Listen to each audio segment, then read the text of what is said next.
Hi everyone, my name is Yinnon Dolev, and I'm going to be talking to you today about how to give a presentation. Now earlier you might have seen Olivia's video about how to build a PowerPoint. I'm going to be focusing more about how to build your talk for speaking and then how to actually present it. Now the first thing you need to know, as has already been said in many talks before, is what your key message is. Once you have decided on that key message, everything that you do should be focused on getting to that point. Avoid any complications in the way. That means you want to go directly from your starting point to the end point in a logical way. That means that you have to keep it flowing. Make sure your story builds up on itself. If there is anything that is not part of that story, that not directly leads to your message, you should keep it out. Play it in your head. That means that you want to visualize how you will actually sound and look. This really helps me when I'm preparing for a presentation. I play around in my head for a long time how I actually want to sound to my audience, what it is that I actually want to say, what are the funny aspects or the important aspects of my talk. Another thing that I do is I start with a table of contents. Now, a table of contents is basically a workflow for your message. It allows you to follow through on the steps leading to your key message. Also, it really helps your audience follow you. That means that I show my table of contents again and again during my presentation to remind myself and my audience where we are currently leading to my key message. And another important thing about an audience is to know who they are. In the ABCs, we will have vastly wide areas of expertise. Not everybody is a microbiologist studying your field. That means that you need to broaden the scope of your presentation. So know who your audience is and make it a little simpler. Talk to a wider scope of audience so everybody can follow you and understand what it is you're saying. Don't worry while you're presenting about presenting your errors or your failures. This is important on two levels. First of all, it makes your audience feel closer to you so that they feel that they can focus more on who you are and not intimidated. That is for the other students in the audience. But also, it makes you more calm. It makes you more relaxed because you don't need to hide anything. We all make these mistakes. Feel free to present them. The hardest thing you will be presenting, though, is your data. And for that, it is important to leave yourself some breathing room. Presenting data will take the most amount of time. My rule of thumb is to use about 1 minute per slide in my presentation. And I find that doing that on average gives me enough time to go through the more difficult parts of my talk without being stressed over for time. Now, breathing room also means that you shouldn't stuff too much things to say per each slide. Keep it slow. You can leave some pauses in the middle of your video so you can actually breathe from time to time. Don't rush what you are trying to say. Another great tool for breathing room is videos. Presenting a video gives you a great pause where you can relax, you can breathe, you can let the audience focus on something else. There are some key notes about using videos, though. Try not to talk while the video is showing, because that will confuse your audience on what they need to focus on, the video or you. Have it on automatically start when you move to that slide, so you don't need to fiddle around with your computer, losing eye contact with your audience, and then losing their attention. So the minute the slide starts, or a few seconds after the slide starts, it will automatically begin. That is a setting in PowerPoint that you can set up. Finally, have the video on repeat and keep it short. If it is a long video, you will lose everyone. If it's a short video and repeats itself, after the first time that people remember what happens, then you can talk about what's happening in the video. As opposed to videos, animations are not fine. They are very slow and very, very annoying. The reason is that there is movement happening on the screen, and we are very visual creatures. We automatically focus on the movement that happens, and your audience will lose focus on you and focus on this ridiculous bouncing word on the screen, which gives nothing. So once you have built your presentation and know how it will flow, it is actually time to present it. And this is a difficult task. As I've alluded to just a minute ago, human beings are primarily visual. However, we convey most of our information verbally in an auditory fashion, and this automatically creates a clash. Human beings are prone to read. If you give them a very busy slide, they will focus on that slide and not hear what you are saying, because that's conflicting information. However, if people focus on you, we are quite practiced at looking at a person and still hearing what it is to say. So the whole idea is to keep people focused on you, and that means that you need to make a visual impression. Now, a visual impression is not only in how your slide looks. Keep it simple, don't make it very, very busy. It also means that you need to look the part. So suit up. Give people something to look at that is pleasing. Now, I've already just said this. People are able to look at you and still hear what it is you're saying. But we do pick up on other information, and that information is body language, and it is incredibly important in a presentation. Look at this guy. He is just screaming, "Look at me. Listen to what I have to say." Actually, at this scene, he's actually shouting, "Is this what you want?" But the concept holds. He is using his body to convey information as well. And that will work for your audience. And even inevitably, even if you don't want it to, it will work on your audience. So you need to provide it. Now, body language isn't just an art. It's a science. If anybody here has not yet seen the TED video by a researcher called Amy Cuddy, do it. We'll provide the link next to this video. In her research, she had students use either a high-powered pose or a low-powered pose for 2 minutes before a test. The test was a fake job interview. Now, the high-power poses that we see here on the top are poses where we expand our body. We show that we are in control. We show that we are confident. Now, they did this for 2 minutes before a test. They did this alone without knowing what the test is.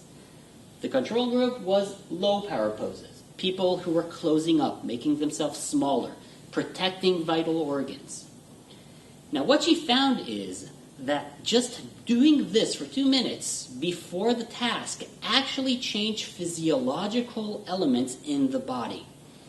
Cortisol, which is the stress hormone, went down in the people that showed the power pose, while it went up in the people that showed the low power pose.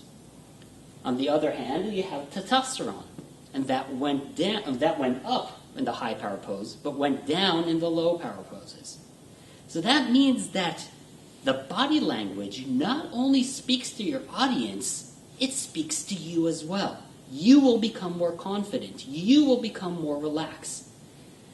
And when the people were in the test of the job interview, the interviewees said that the people with the high power poses appeared more passionate, more enthusiastic, more confident, more authentic, comfortable, captivating. In essence, they created a stronger presence. They were more memorable for their audience. And that's exactly what you want to do. Now, speaking of presence, where exactly should your presence be? Where should you stand before a presentation? Now, as I said, the rule is that you want to keep the eyes focused on you. So I always stand at the end of a sentence.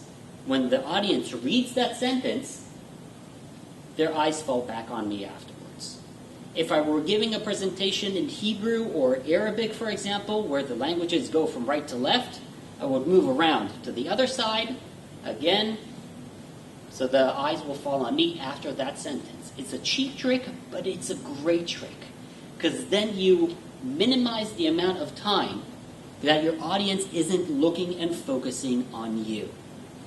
And that means that they are able throughout this period to listen to exactly what it is that you have to say. Now, I want to give you another trick that I just showed you. I ended the last slide with the words listen and say. 2 words that have to do with lips moving, 2 words that have to do with auditory. And then I showed you a slide right after I said those words of lips. What I've actually done here is prime you to the next slide. Now that is a very useful tool for keeping the focus. Because again, moving a slide is like having something move on the screen. And that will automatically cause all your audience to look at the screen again because something has changed. By priming, I shorten the amount of time that it takes the audience to comprehend the next slide and refocus on me. Keeping the slide simple also helps.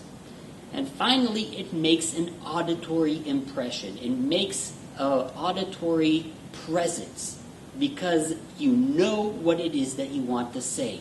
You don't need to look at the slide to remember what it is you want to say. So in other words, always move to the next slide after you started talking about it.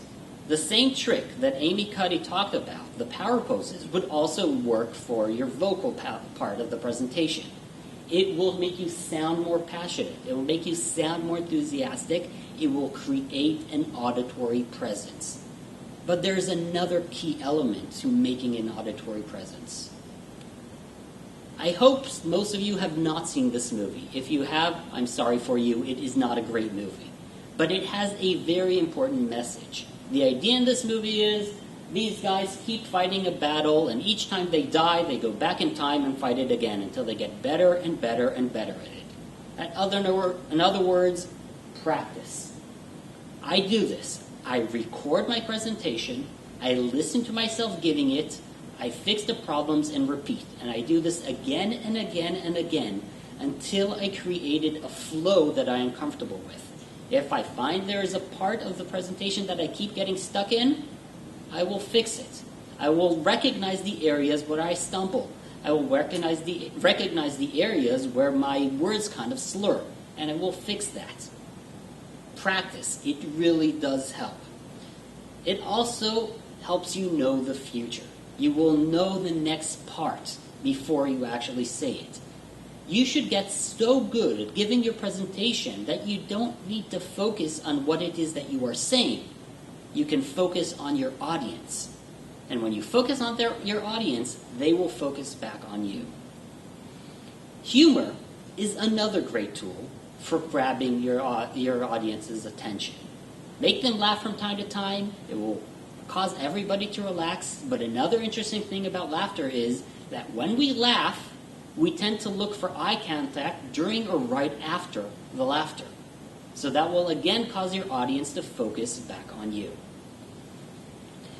If you are still stressed about not knowing what it is that you want to say or forgetting parts of it, you can use notes. Now, the notes that I mean that you can use are large bullets on the presentation itself. Use keywords that will quickly remind you of what it is that you want to say. You can use the presenter view of PowerPoint also to write notes on the side so you can quickly glance at your computer, remember what it is you want to say, and then focus on your audience again. Don't hold notes. Now, this might seem a very common practice in some groups, but it means that you will look down and lose contact with your audience, and they will respond by losing contact with you. They will respond by not looking at you and looking for something else to look at. For practice, I also use the printout of the notes in PowerPoint. And this gives 3 or 4 small lines next to each slide that you will give. I use this to write down the first sentence and the last sentence I give on each slide. If I remember anything by heart, it is only the first sentence and the last sentence of each slide. I do try not to remember the entire auditory part of that slide. The reason is that if you feel that you remember something by heart but forget something, you will get stuck. But if you remember your message, you will find a way to convey it even if you don't remember the exact words. Other tricks to use. Eat light. I'm surprised by how many people don't do this. They either eat too much, a very heavy meal, before they present, and they will appear a little tired. Sometimes they will be downright yawning, or they don't eat anything.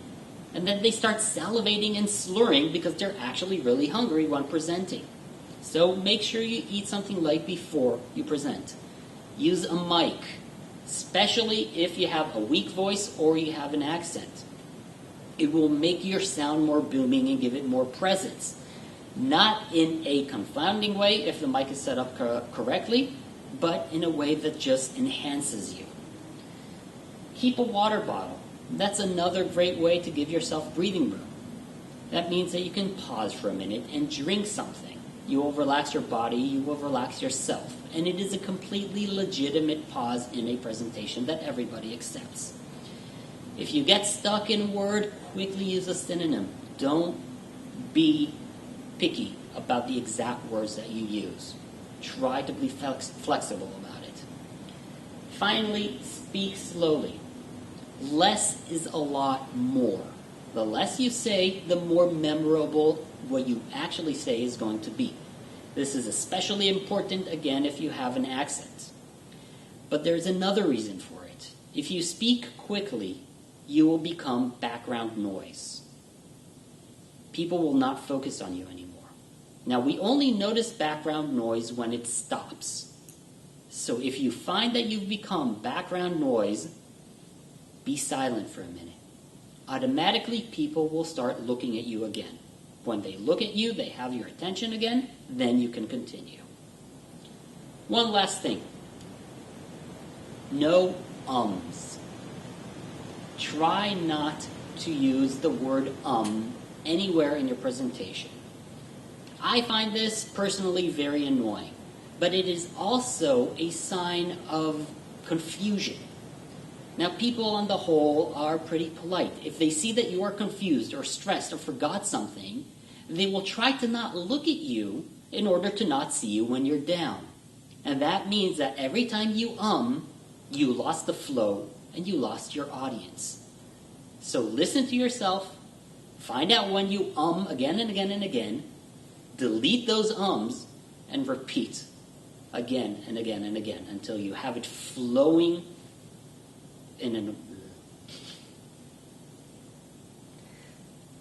So listen to yourself, find out where you have a tendency to and delete those from your talk. Repeat it until it flows. Finally, relax. Nobody knows your research better than you do. I promise you that. Nobody knows what it is that you've done better than you do. Perhaps somebody knows of the science a little better than you do, but that's not what you're presenting. You're presenting what it is that you are doing. When it comes to answering questions at the end of your presentation, I don't know is a perfectly legitimate answer. We are scientists and we live for what it is that we do not know. So don't worry about giving that answer. It will make, perhaps, a little discussion. And discussions are great to end with in a presentation. That means people have actually been listening. People start talking about possibilities, then you've done your job correctly. Remember, it's all about keeping the focus on you. Thank you.